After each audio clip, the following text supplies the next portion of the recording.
नमस्कार। आधुनिक विश्व के इतिहास में आपका स्वागत है। आज हम फ्रांस की क्रांति के तीसरे भाग के अंतर्गत फ्रांस की क्रांति के सामाजिक कारणों के ऊपर अध्ययन करेंगे और ये हम जानेंगे कि इस प्रकार की सामाजिक व्यवस्था फ्रांस में थी क्रांति के समय और किस प्रकार उसने और उसमें व्याप्त असंतोष ने फ्रांस की क्रांति में होने में महत्वपूर्ण भूमिका अदा की। फ्रांस का समाज उस समय 3 वर्गों में बटा हुआ था, जिसे एस्टेट्स कहा जाता था। प्रथम वर्ग में पादरी वर्ग, द्वितीय वर्ग में सामंत वर्ग और तृतीय वर्ग में कुलीन वर्ग सम्मिलित थे। इन वर्गों को क्रमशः प्रथम स्टेट, सेकंड स्टेट और थर्ड स्टेट कहा जाता था। अर्थात प्रथम स्टेट के अंतर्गत या फर्स्ट स्टेट के अंतर्गत पादरी आते थे और सेकंड स्टेट के अंतर्गत फ्रांस का समस्त कुलीन वर्ग आता था। थर्ड स्टेट जनसामान्य से निर्मित था, जिसके अंतर्गत बाकी बचे हुए समस्त वर्गों के लोग इसमें आते थे। अगर हम समाज में उस समय के वर्गीकरण के हिसाब से समानता असमानता की बात करें तो ये बहुत ही स्पष्ट था कि फ्रांस में इन तीनों वर्गों में खासकर प्रथम और द्वितीय स्टेट के तुलना में तृतीय स्टेट के साथ बहुत ज़्यादा असमानता थी। प्रथम 2 स्टेट्स अनेक विशेषाधिकार प्राप्त वर्ग था, इन्हें अनेक सुविधाएं मिली हुई थी, जबकि थर्ड स्टेट जिसमें फ्रांस की जनसंख्या का अधिकतर भाग सम्मिलित था, वो एक प्रकार से सुविधाहीन वर्ग था। विशेषाधिकारों की तो बात ही छोड़िए, उसे कोई विशेष सुविधाएं भी प्राप्त नहीं थी। मोटे तौर पर यह वह वर्ग था जो फ्रांस के राजकोष को अपने खून पसीने की कमाई से आय जनरेट करके, आय पैदा करके भरता था। तो इस प्रकार इन तीनों वर्गों का जो असमानता का स्तर था वो बहुत ज़्यादा था और इसी असमानता ने आगे जाकर फ्रांस की क्रांति में एक रोष के रूप में बहुत महत्वपूर्ण भूमिका निभाई। फ्रांस के सामाजिक ताने बाने के इन तीनों वर्गों को, जिसे हम प्रथम स्टेट, सेकंड स्टेट और थर्ड स्टेट कहते हैं, या फर्स्ट स्टेट, सेकंड स्टेट और थर्ड स्टेट कहते हैं, उसका थोड़ा सा अलग अलग अध्ययन हम करने की कोशिश करते हैं, जिससे कि हम उस समय के सामाजिक ताने बाने को कहीं अधिक अच्छी तरह से समझ सकेंगे। फर्स्ट स्टेट या प्रथम स्टेट के अंतर्गत पादरी वर्ग आता था। इन पादरियों को अनेक प्रकार के विशेषाधिकार प्राप्त थे। ये पादरी रोमन कैथोलिक धर्म से संबंधित थे और उस समय चर्च का प्रभाव बहुत ज़्यादा था। ये लोग राजसी जीवन जीते थे और राज्य के करों से मुक्त थे। हालांकि इनका कार्य धर्म से संबंधित था, धार्मिक क्रियाकलाप कराना था और धर्म की वृद्धि किस प्रकार से हो उससे संबंधित इनका कार्य था। परंतु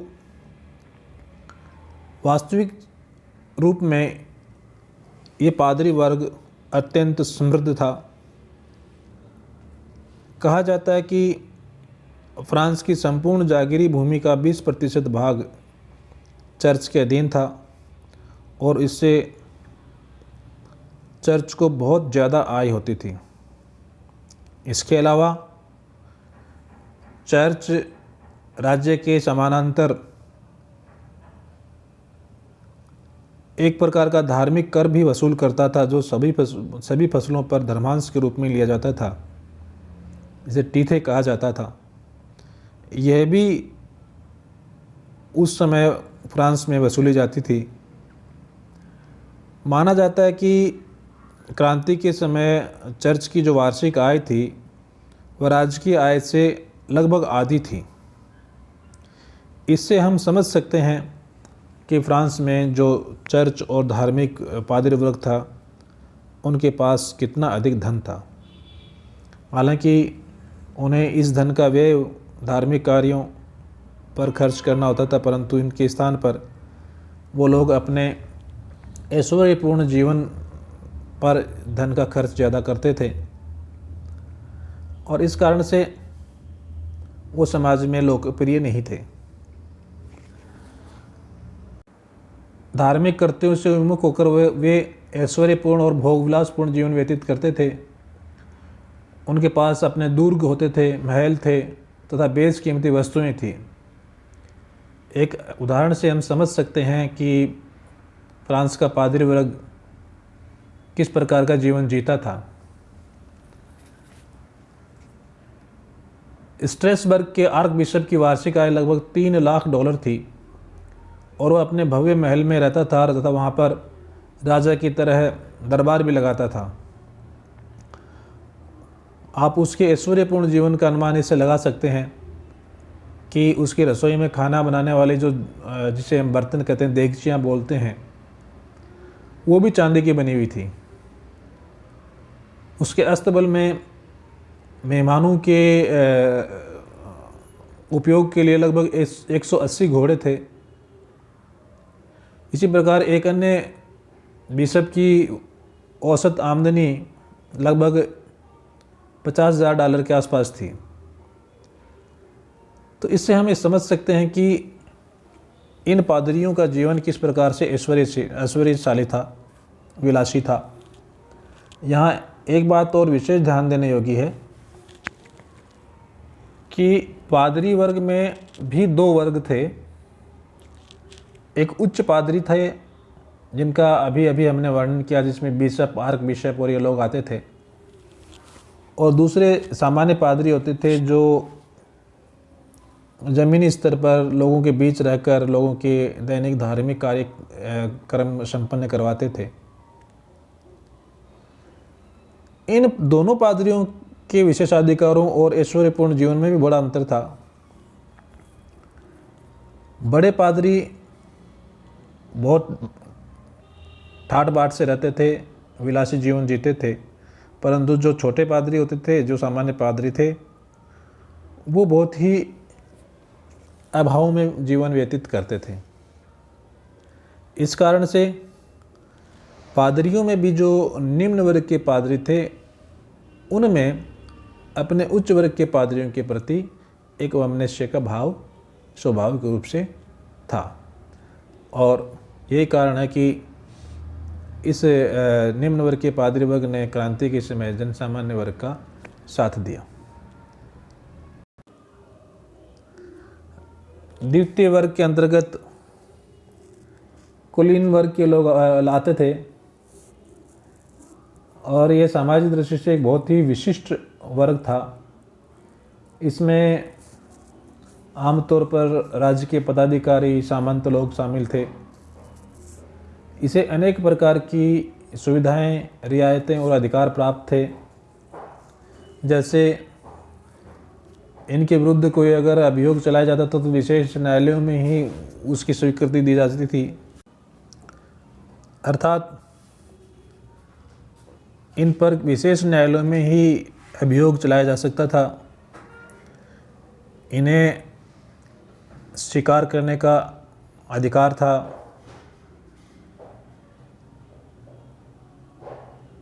प्रत्यक्ष करों से ये मुक्त थे। किसी प्रकार के जो डायरेक्ट टैक्सेस हैं वो ये नहीं देते थे। इनके नीचे जितनी भी इनके नीचे जागीर होती थी, उस जागीर के ऊपर एक प्रकार से इनका अधिकार होता था।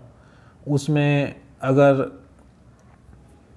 एक कुलीन या सामंत के जानवर अगर किसी के किसान के खेत में घुसकर चरने लग जाते थे तो उसको भगा नहीं सकते थे, उसको चराने का विशेष अधिकार प्राप्त था।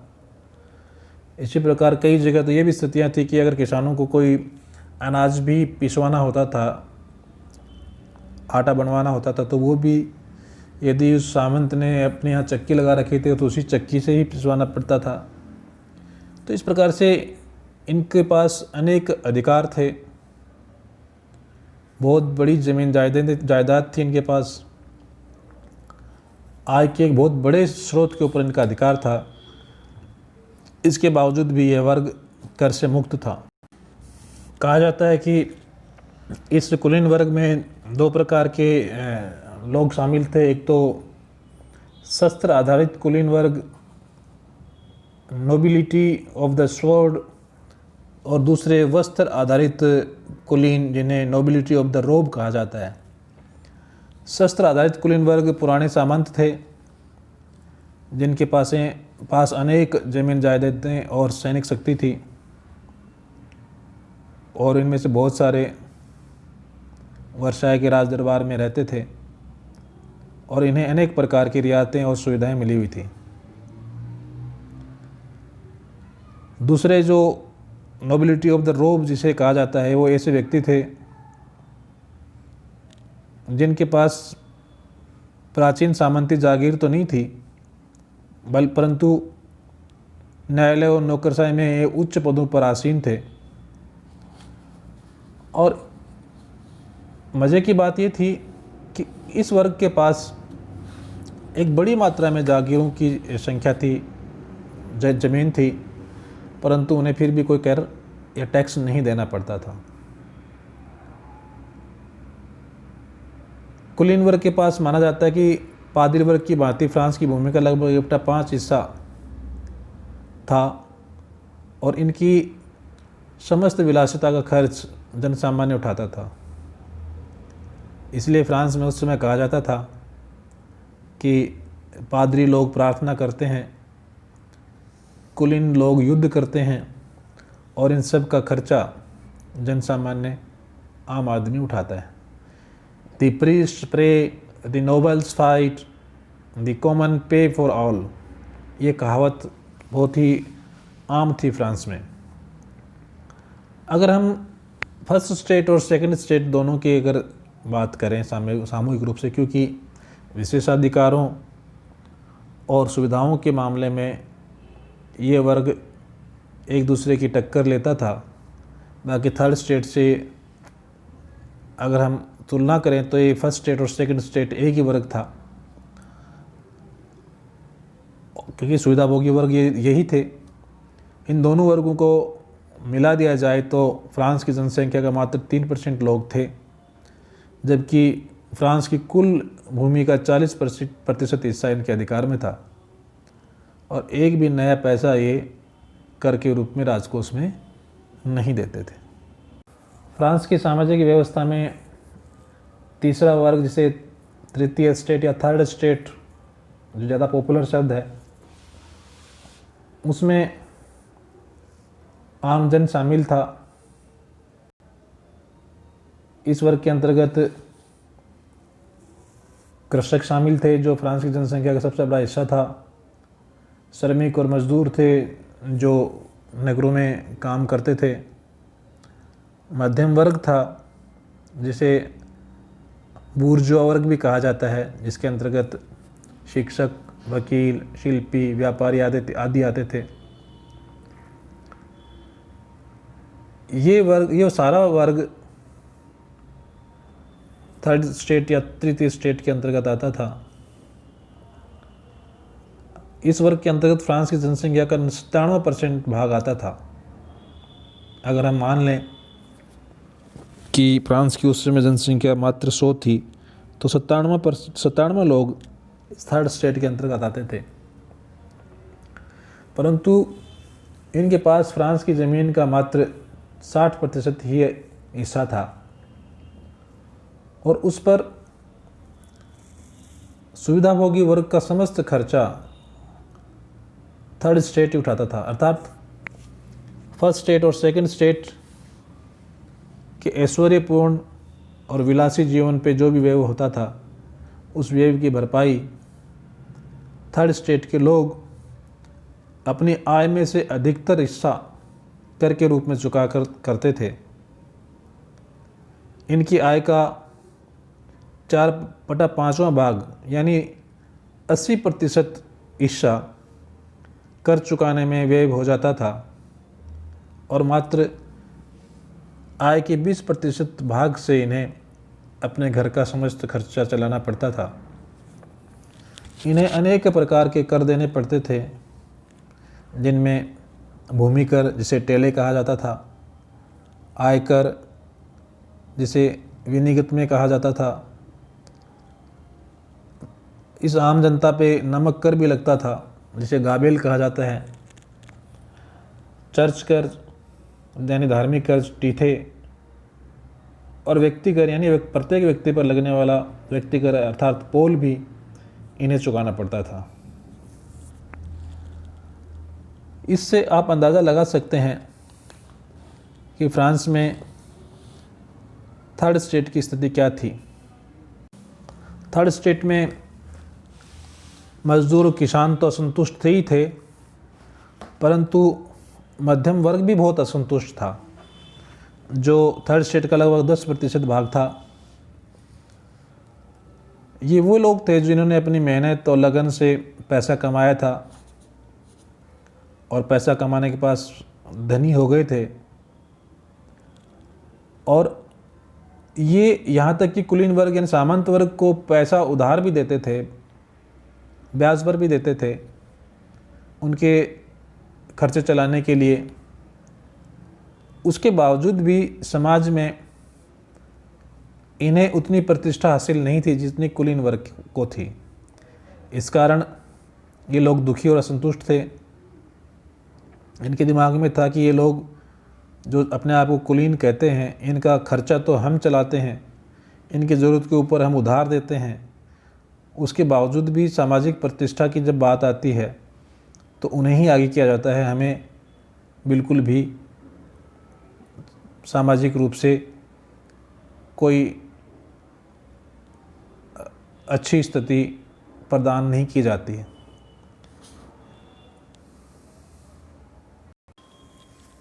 फ्रांस की सामाजिक असमानता के विषय में एक कहावत प्रचलित हो गई थी कि फ्रांस के 90% लोग जो थर्ड स्टेट के अंतर्गत आते थे वो भूख से मरते हैं, और 10% लोग जो कुलीन और उस वर्ग में आते थे वो अपच से मरते हैं। तो ये एक कहावत फ्रांस की तत्कालीन सामाजिक व्यवस्था की असमानता के बारे में एक बहुत ही सटीक कथन है। इस प्रकार हम कह सकते हैं कि फ्रांस की सामाजिक व्यवस्था में गंभीर असमानताएं थी। जैसा कि जेसी रेविल ने भी अपनी पुस्तक वर्ल्ड हिस्ट्री में लिखा है कि फ्रांस में असंतोष जीवन की कठिनाइयों से उतना उत्पन्न नहीं हुआ जितना कि विभिन्न वर्गों द्वारा झेली जा रही असमानताओं के बोझ से। सिंडर नामक विद्वान ने भी अपनी पुस्तक मेकिंग ऑफ मॉडर्न मैन में फ्रांस की असमानता के विषय में लिखा है कि फ्रांस के समाज का त्रिभंगी विभाजन नितांत अनुपयोगी था, क्योंकि उसका अब तादात्म्य फ्रांस की जनता के विभिन्न वर्गों के हितों के वास्तविक विभाजन से नहीं था। और इन विद्वानों के इस कथन सही मायने में सत्य सिद्ध हैं, क्योंकि आगे जाकर हम देखेंगे कि फ्रांस की जो क्रांति हुई, उस क्रांति में जो मांग रखी गई, उस मांग का एक बड़ा जो मांग था वो ये था कि सामाजिक रूप से जो असमानता, उस असमानता को समाप्त किया जाए। तो ये सामाजिक असमानता ही थी जिसने फ्रांसीसी क्रांति में एक बहुत महत्वपूर्ण भूमिका निभाई। बहुधा ये प्रश्न पूछा जाता है कि फ्रांस की क्रांति राजा के विरुद्ध नहीं, ये समाज के सुविधाभोगी वर्ग के विरुद्ध थी, स्पष्ट कीजिए। तो इस प्रकार हम इस चैप्टर में जो अध्ययन किया है उससे हम समझ सकते हैं कि फ्रांस की क्रांति का एक बड़ा कारण वहाँ की सामाजिक व्यवस्था थी और सामाजिक व्यवस्था में व्याप्त असमानता थी। आशा है इस चैप्टर में आप फ्रांस की क्रांति का एक बहुत महत्वपूर्ण कारक अर्थात सामाजिक व्यवस्था को समझने में सफल रहे होंगे। धन्यवाद।